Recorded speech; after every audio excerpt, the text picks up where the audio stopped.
In the near future, a giant asteroid is heading towards Earth at maximum speed, putting all of humanity at risk.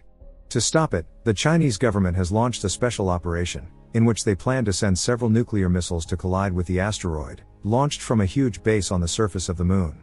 The goal is to destroy the asteroid into several smaller pieces and then use the Moon as a shield, causing the debris to collide with it and not reach Earth. After 8 years of research and planning, the time to destroy the asteroid has arrived, so the government finally launches the missiles and manages to blow it up into thousands of pieces. On the Moon, the entire operation team celebrates joyfully, and a maintenance engineer named Dugu Yue goes to greet the project commander, Singh, who returns to base after launching the missiles. The man is madly in love with Singh, and after congratulating her on the mission, Yue returns to his room to prepare a speech in which he will confess his love to her. At the same time, one of Crossing's assistants runs to warn her of the terrible news. It turns out that one of the nuclear missiles was knocked off course by a solar storm, causing the detonation to be inaccurate, and now hundreds of fragments are heading toward the lunar base. Commander Singh quickly activates the alert and orders everyone to evacuate immediately, but Yue, who was writing his love letter, is unaware of this or of the evacuation rockets taking off from his window. When Yue sees that they are evacuating, he rushes out in his vehicle, and at that moment 5 rockets take off instantly, leaving only one available. The last ship is piloted by Singh, and the boy tries to make it in time, but unfortunately he falls into a giant crater on the ground and Singh is forced to take off without him. When he manages to get out of the crater, Yue sees the last ship taking off, and seconds later the fragments of the asteroid begin to hit the surface of the Moon. Yue runs to a small nearby crater, believing that another asteroid should not hit the same place, but one of the fragments falls right there, sending him flying and leaving him unconscious. At that moment, a piece of the giant asteroid flies very close to the Moon, narrowly missing it and heading straight for Earth.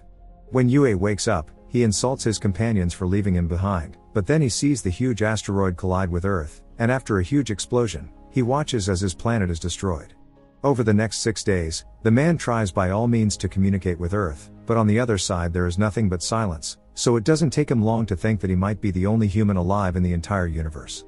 Fortunately, Yue has enough supplies to live comfortably for the rest of his life at the base, and he soon holds a funeral to honor all those who lost their lives. With all the time in the world, Yue decides to start fulfilling his desires, and the first thing he does is try to enter Singh's room.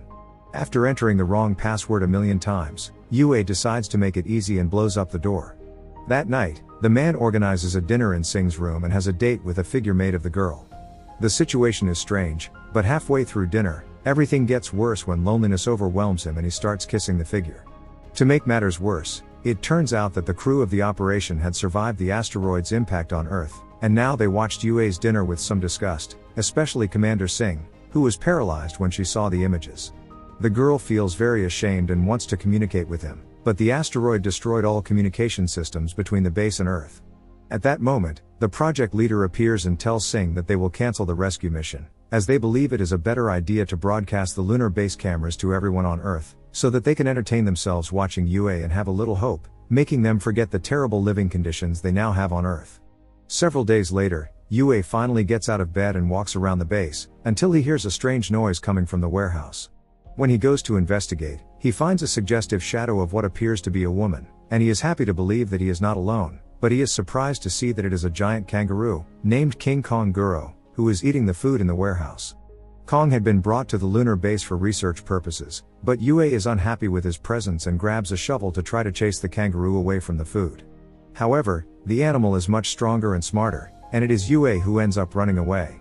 Unable to defeat it using traditional methods, Yue decides to disguise himself as a female kangaroo and tries to seduce Kong, but when the animal tries to mate with him, Yue does his best to escape, accidentally losing his mask and causing the kangaroo to kick him in anger, while millions of people watch the whole sequence on television. Later, a furious Yue returns to battle, this time with a rotating machine gun that shoots golf balls. At first, the kangaroo tries to escape, but soon returns to the attack, kicking Yue in the chest and sending him flying through the air.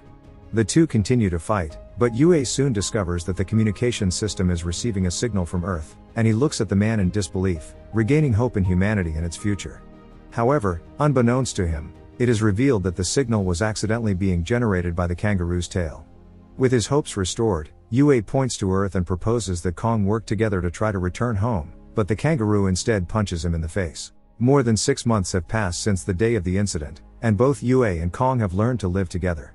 After several days of research, the man discovers that they could use a small spacecraft abandoned by the Apollo 18 mission to travel to the Lunar Space Station, from where they could use an evacuation capsule to return to Earth. With this plan in mind, Yue and Kong set out in search of the abandoned spacecraft, managing to bring it back to the base. However, upon analyzing it, he discovers that one of the engines is damaged, so they will have to use a new method of propulsion to escape. After thinking for a while, Yue realizes that they could use the propulsion system used in nuclear missiles to propel the ship. However, the research center where the rockets are stored is on the other side of the moon, so the trip could take several weeks, but this is not a problem for the duo, who, after gathering supplies, begin their adventure. Back on Earth, Commander Singh and the rest of the team are worried about Yue and the Kong Guro, as the vehicle they are using is electric and runs on solar energy. Taking into account the lunar cycle and the vehicle's battery, the team estimates that they will be able to travel about 6,500 kilometers before running out of power, but the research building is about 8,000 kilometers away, and once the sun goes down, they will be stranded in the middle of nowhere and will soon freeze to death. However, everyone is surprised to see that Yue and the Kong Guro are going in the opposite direction, taking the longer route and making a complete turn, but accompanying the rotation of the sun. After a brief investigation, Yue discovers that he has 41 days to arrive, as the sun is faster than them, and if they fall behind, night will catch up with them.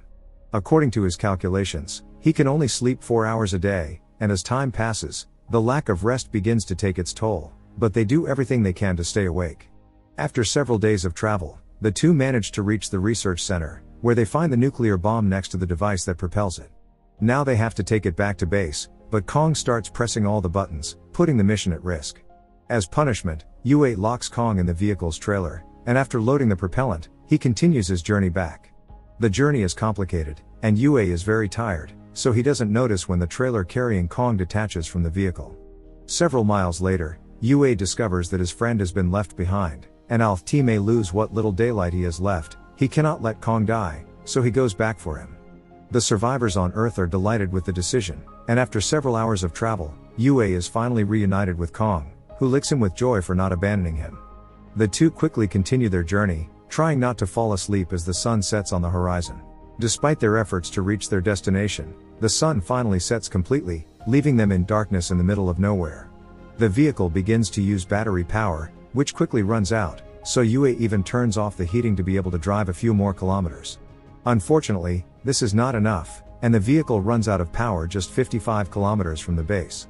They are too far to walk, and the cold of the moon begins to affect them, so they get out of the vehicle to await their death. However, while Yue looks at a photo of Singh, they have a brilliant idea. They dismantle the car door and turn it into a kind of sled, using Kong as the engine. It turns out that due to the low gravity, kangaroos are super fast when jumping across the surface of the moon, and they travel at full speed towards the base. Soon, a giant hole appears in front of them, but Yue orders Kong to jump, even using his jetpack to propel himself to the other side.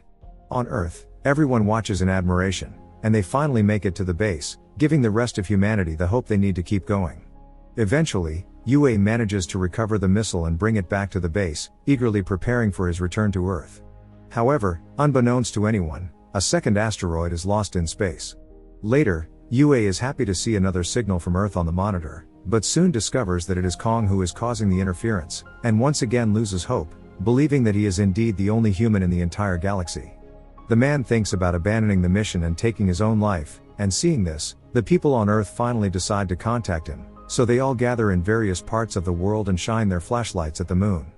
Yue is about to take off his helmet when he suddenly sees the light coming from Earth, and he is moved and kneels down when he discovers that there are indeed other people alive.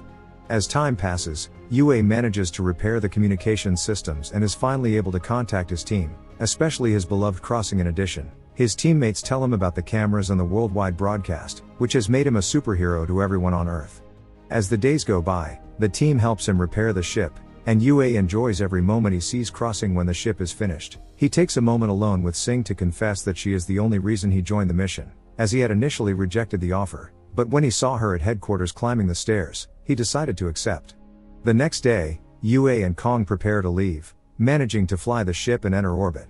Yue finally arrives at the Lunar Space Station, and everyone on Earth celebrates, but that's when Singh discovers the new asteroid heading for Earth. It is highly unlikely that humanity will survive the impact of a new asteroid, and the project leader says that only Yue can save them, as he is the only one in possession of the nuclear missile. With no other options, Singh quickly contacts Yue and gives him the tragic news, but surprisingly, the man understands and agrees to sacrifice himself to save the world. The team then orders all humans on Earth to return to the bunkers and prepare for the worst. At the lunar space station, Yue tearfully bids farewell to Kong and sends him back to Earth in an evacuation capsule, while he prepares and departs in his ship to save humanity.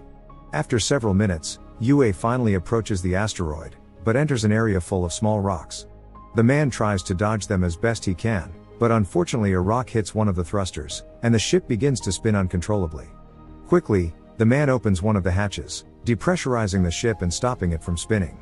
However, he soon discovers that the propulsion system is not responding, so his only alternative is to manually take the nuclear bomb he took from the research center and crash it into the asteroid. Yue would be disintegrated on the spot, but without thinking twice, the man leaves the ship and uncouples the bomb, using the jetpack on his suit to fly towards the asteroid, taking the explosive with him.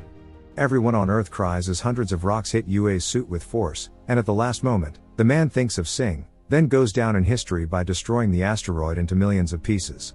Back on Earth, people emerge from the bunkers somewhat saddened, and as they watch the meteor shower, the survivors pay tribute to the brave Yue. 10 years later, Earth has fully recovered thanks to the efforts of all the survivors. We see Kong the kangaroo, who is free again and now treated like a king, and at the same time, Commander Singh and her team take off again and head for the moon to continue their mission of protecting the planet from there. The film ends with Singh arriving at the lunar base, where she sees an illusion of Yue standing at the door and welcoming her with a smile. The girl begins to cry, remembering that everything Yue did to save humanity, he actually did just for her.